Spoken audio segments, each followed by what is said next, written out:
Star Wars 7x7 episode 2897. All right, this is part 4 of the Kenobi series and our 7-point breakdown. There are no episode titles, and yes, how Obi got his groove back was definitely a popular contender for naming this episode, but I think we're gonna go with Staring Contest. Punch it.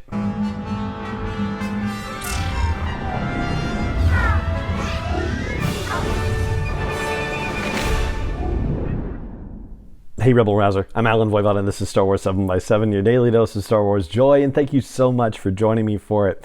So we could have also called this episode Tension and Release because there's a lot of tension setup and releasing of tension throughout this episode, expertly done over and over again and ramping it up every single time. And I'm getting ahead of myself actually because the concept of tension and release was actually number 6 on my action list to talk with you about out of the 7, right? Because the tension and release stuff that builds up over the course of the episode, and point 6 was, further along in our discussion of this whole thing. I guess it's our first thing now, but I'm probably going to circle back to it because it's something that I wanted to mention about that point that we don't necessarily have to just yet.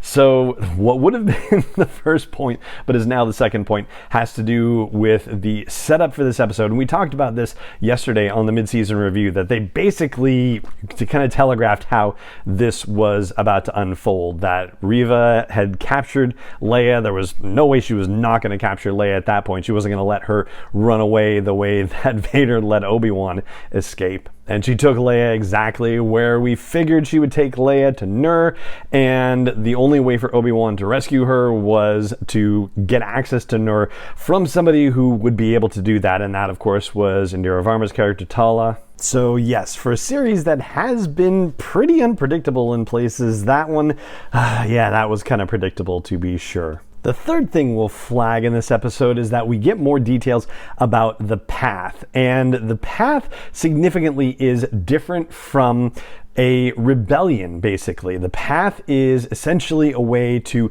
help Jedi escape from the attention of the Empire and to develop new lives, new identities, and get out in the galaxy and away from anyone who might hurt them. And whereas a rebellion isn't actually a fully formed thing at this time in the galaxy, Saw Gerrera is out there stirring up trouble, and Enfys Nest is just starting to gather people around the idea of some kind of resistance. Yeah, there isn't anything on the level of what we see, say, in Star Wars Rebels when we get to 5 years before the events of A New Hope. On the other hand, this path is fully formed and operational, working from this planet Jabim. And the way that this whole path network has been presented, and we find out that there have been a couple of different safe houses that have been found so far, this is actually organized well enough that they have to have helped a significant number of Jedi and or Force-sensitive people to get away from the Empire. So this is a big deal. I'll say that the only thing that really didn't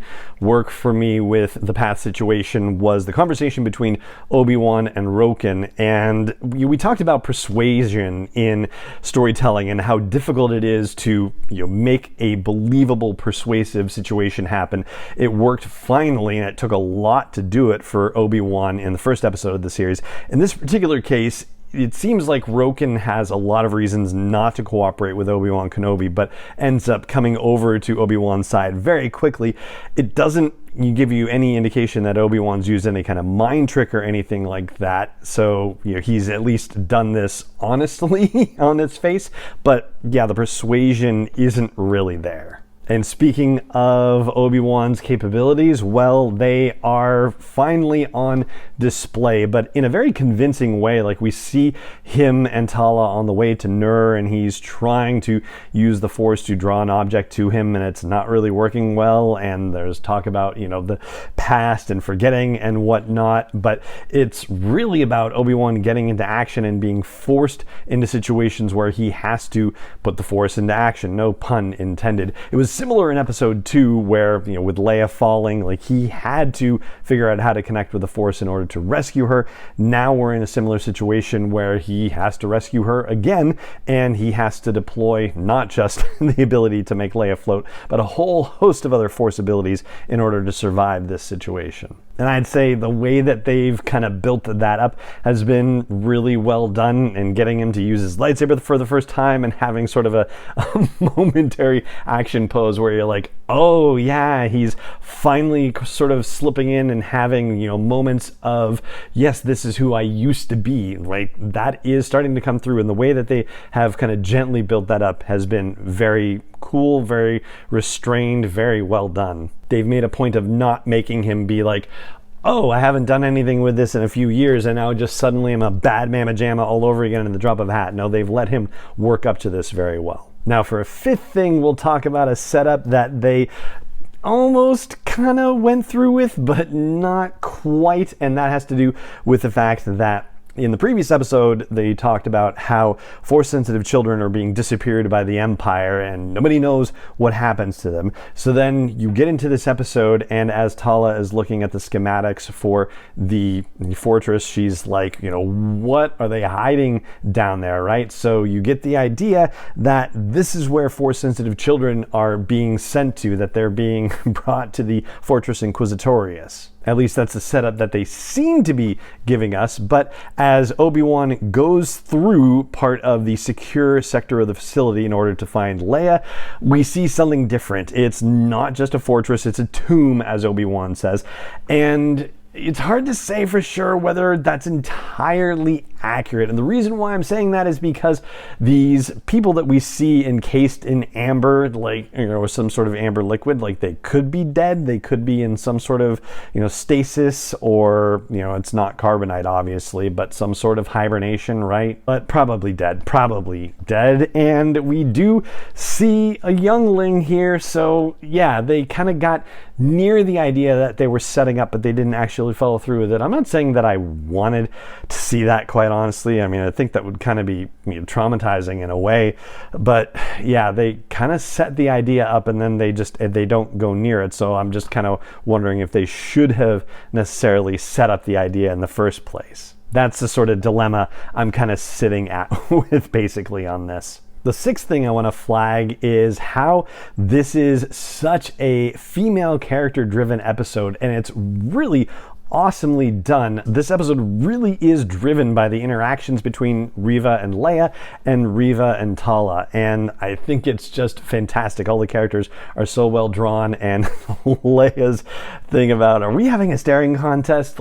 Just so much fun, and does give you echoes of Rey in The Force Awakens and also of her own character in A New Hope. And the last point we'll talk about is the tracker setup situation. So I had a moment where I was certain that Leia was going to say something about Dantooine, then I thought Tala was going to say something about Dantooine. She mentions Florum, actually, which is where Hondo Ohnaka was hanging out in the Clone Wars. So yeah, wouldn't it be funny if they did something with Florum later on and Hondo Ohnaka showed up in this series? That would be crazy. But I'm digressing.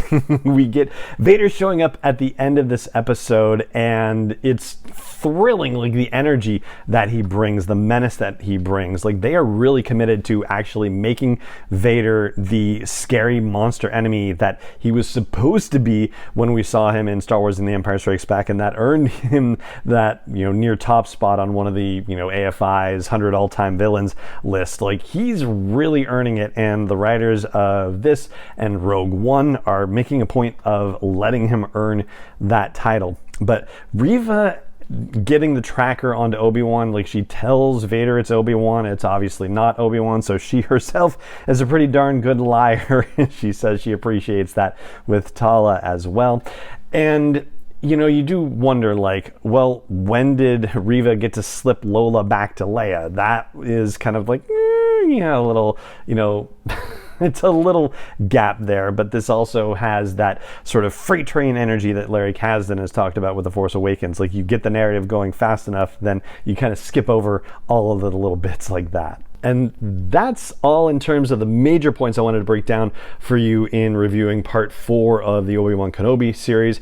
The thing that I wanted to circle back to was just my own personal thrill, which was when they're on Jabim talking about going to Nur, and they get a mention of T-47s that are only actually being used for hauling sewage. And in my head, I'm like, oh my gosh, because this, of course, is exactly like The Empire Strikes Back with the T-47s that couldn't be adapted to the cold, but they came into play at the end of the episode. And out of every ship in Star Wars, I love snowspeeders better than anything. So to see T-47 show up in this scene to the rescue, oh my gosh, that was just a personal high moment for me in this episode. I love it. I love it. I love it.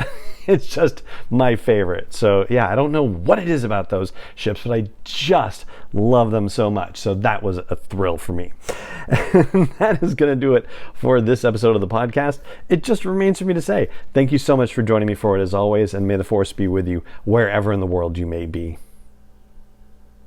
7 is not endorsed or sponsored yet by Lucasfilm Limited, Disney, or 20th Century Fox, and is intended for entertainment and information purposes only. Star Wars, the Star Wars logo, all names and pictures of Star Wars characters, vehicles, and any other Star Wars-related items are registered trademarks and/or copyrights of Lucasfilm Limited, or their respective trademark and copyright holders. May the Force be with them. All original content is copyright 2021 by Star Wars 7 by 7. We hope you love it.